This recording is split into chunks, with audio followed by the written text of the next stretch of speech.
Hi there, welcome to No Nonsense Whisky. My name's VinPF, and on today's episode we're going to be covering some more English whisky in the form of the Henstone new release. Now these guys, obviously they've been around for a couple of years, 3 years to be exact, and they've started releasing their whiskies earlier on this year in January 2021. This is batch 2 of their first whisky release that we've got. Obviously batch 1 has been and gone and sold out, as these things tend to do. So we have batch 2 here, as you can see. I'll show you at the back. Sort of handwritten batch number and bottle number, and this is the Henstone Whisky X Bourbon Cask. Now these guys are in Shropshire, if you know your English geography. They're one of what used to be a handful of English distilleries, but it's getting up to like sort of 25, 26, maybe even more now. It's hard to keep up with. There's lots of new distilleries coming through. These guys are doing things ever so slightly different than the kind of traditional whisky production that you might sort of associate kind of Scotch with and things like that. So ordinarily you would get something like 2 stills, you'd be kind of like double distilling in what we would call the traditional Scottish way. Obviously there are exceptions to this rule. Things like grain is done in a column, and sometimes we get some triple distillations or like 2.5s and weird things like that. These guys, they have their kind of, I'm going to get the pronunciation wrong, I'm sure. It's either like Kothe or Kothe or Cote or something like that. In any case, I'll have something coming up on screen. And this is a combination of a pot still and a column still all in one. So you don't have to do that kind of like double distillation thing. It's one distillation. The output is way higher than you would get from a normal double distilled situation. And you can kind of pick and choose what ABV you get off, just like you would on a column still. The other thing to note about Henstone Distillery is they're actually based on a brewery site, an old brewery called Stonehouse Brewery. So they make their own wash. Now I was in contact with the guys who make this to kind of clarify a few points.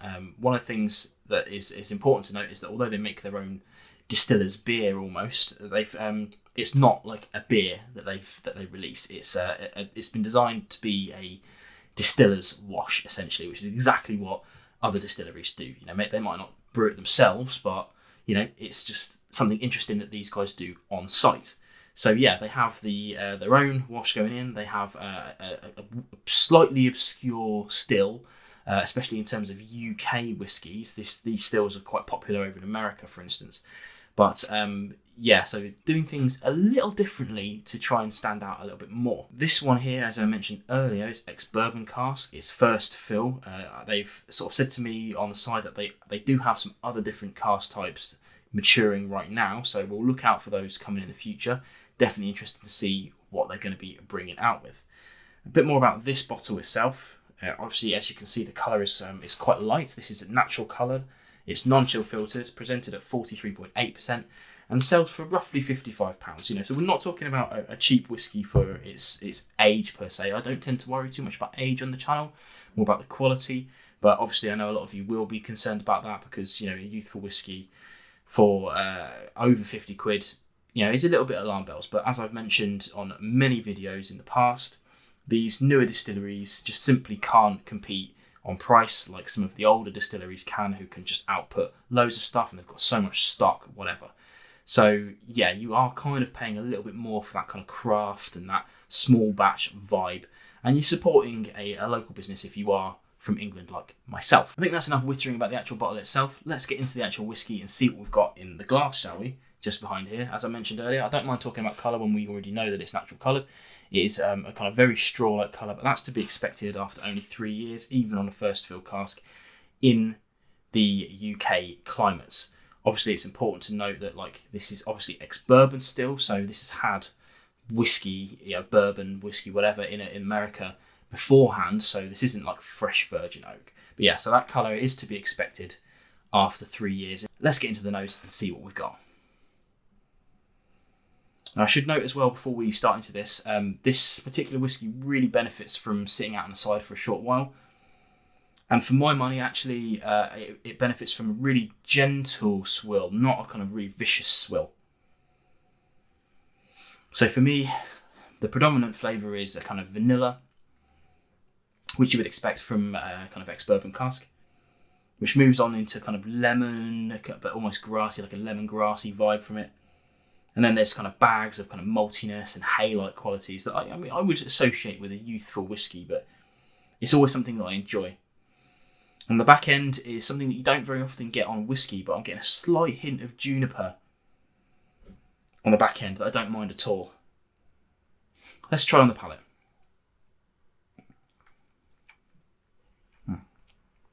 So initially, it's very light and sweet. I say sweet cautiously because I don't want to like oversell the sweetness. It's not like sickly sweet.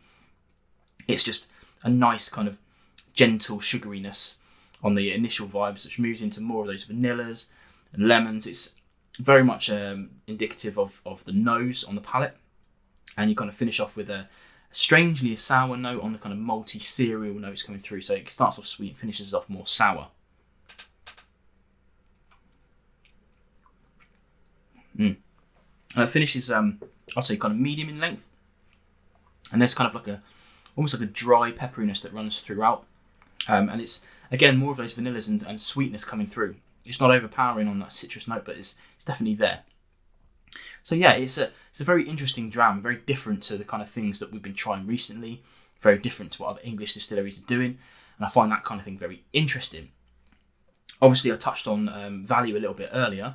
It's hard to say with this sort of thing because, yes, you are, if you're going to compete against bottle for bottle, it's going to be tough to compete against some of the larger distilleries in Scotland, for instance, or even in the UK now for the same sort of price.